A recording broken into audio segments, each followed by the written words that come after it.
Hey guys, we got some pretty good stuff this week. Got lucky down at the shore, down on Beach State Park. Had a chance to hook into a monster black drum. What a fight that was. So we'll post that video up so you can see it. Fights just getting hotter and hotter and hotter. There's been reports of weekies, big weak fish out there in the surf. Big bluefish are still around, not as much. But yeah, this black drum run is really going on down at the Jersey Shore. And it seems like it's just blowing up. It's wide open. What else are they catching down there? Man, you name it. The fluke is insane down there right now. If you're into fluking, you can do it right off the beach. Stripers, they're running still. I was down at the inlet not too long ago, and I saw some divers diving, and I shouted out to them. I said, "Hey, what do you see underneath the water there?" As I was standing out there on the jetty. They said, "Huh?" And I said, "Yeah, what's down there in the water? You see anything?" And he said, "Hold on a second, let me just stick my head down in the water." Spear gun fisherman, right? So he goes down, pops back up, and he says, "There's stripers all over the place. They're swimming right up to my face." And I'm like, "How big are they? Are they keeper?" And he's like, "Nah, they were small, but there was a lot of them down there the last couple of weeks. You know, there's some big ones that are being caught right now, all over the place, all up and down the Jersey Shore."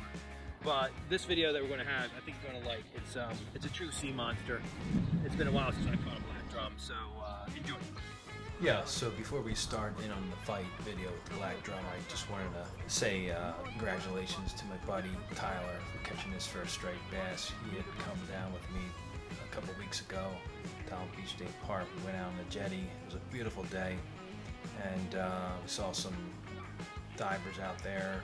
Fish were all around, and he hooked up on his first striped bass. It wasn't a keeper. Wasn't a diaper striper, but he was having fun. Okay, now on to the fight. So I'm down here at Island Beach State Park. I'm throwing an epoxy jig out, just looking for some blues. And all of a sudden I hear my bell ringing on my pole. I hear it jingling a little bit because I have a bell. People use them at nighttime, mostly for night fishing, but I use them during the day so I can hear it. And I look up and I see my pole.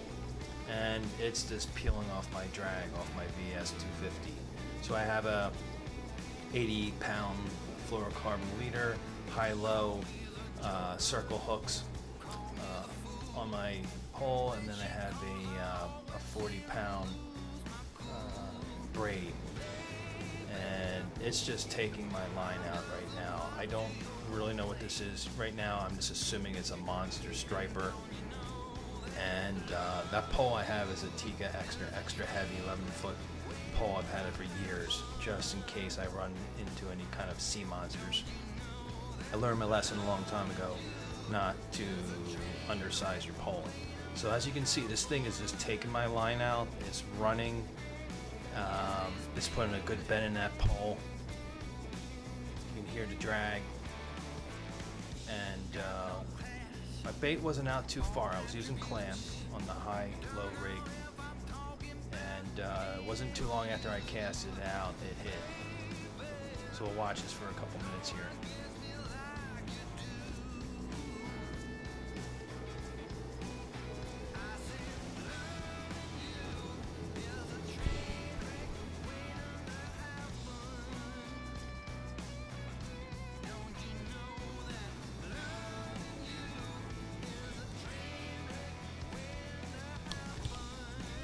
So this whole fight lasts about 10 minutes. Again, my line wasn't out that far, my bait wasn't out that far, and it seems like the fish is trying to head straight out, so it is not moving too much to the side. I'm trying to turn its head to bring it back into shore, but every time I try, it just turns its head and just keeps paddling out, straight out the sea. But after just wearing it out for enough, I know I couldn't just muscle it all in, so what I did is I started using the wave action to help pull it in. That day it was a northeast wind, water temperature was about 68 degrees. That overcast I think helped a bit. It was spitting, water was somewhat stained, a little bit of clarity wasn't gin clear, but it was enough for that drum to basically see the bait. So at this point, I got it. I'm muscling it in. I must have did about 4 or 5 runs. You may even be able to see it in the breakers. but this thing just did not give up. At this point, I still thought it could be a striper because I didn't really see it yet. Just a monster striper, and then in a couple of minutes here, I see the tail and I see the scales, and then I know it's a black drum.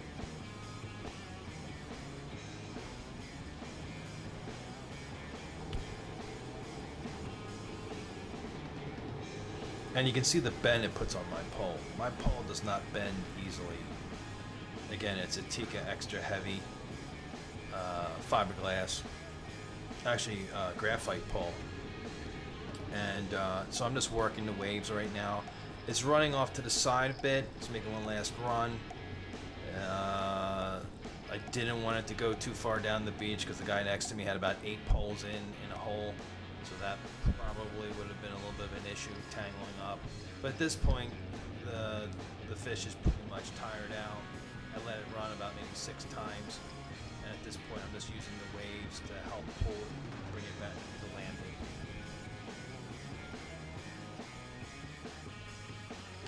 Now looking at this video, it looks like the fish isn't that big. But I can assure you it's much bigger than the video is showing.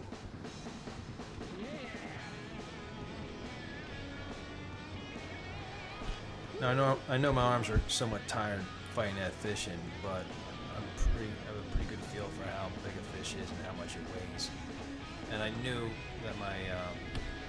that my bugger grip only goes up to 30 pounds, but I just wanted to see how quick it fell down.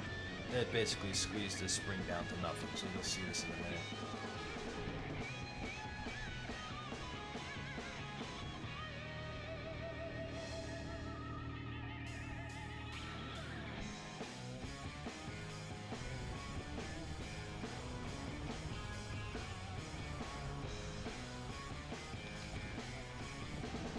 So here I'm getting ready to put my boga on it, just to see how much it's a 30-pound boga. All right, that was absolutely amazing fish I just caught there. That was a 40-pound. My scale didn't even go up that high. It was my boga goes up to 30 pounds. That thing pinned that in 1 second when I lifted it up. I can weigh it when I get back to my back home, but I'm thinking that's about 45, 50-pound black drum right there. So, you know, there's no limit on how many you can catch, but it has to be at least 15 inches long. So, man, oh man, what a catch. It's going to be some good eating later on.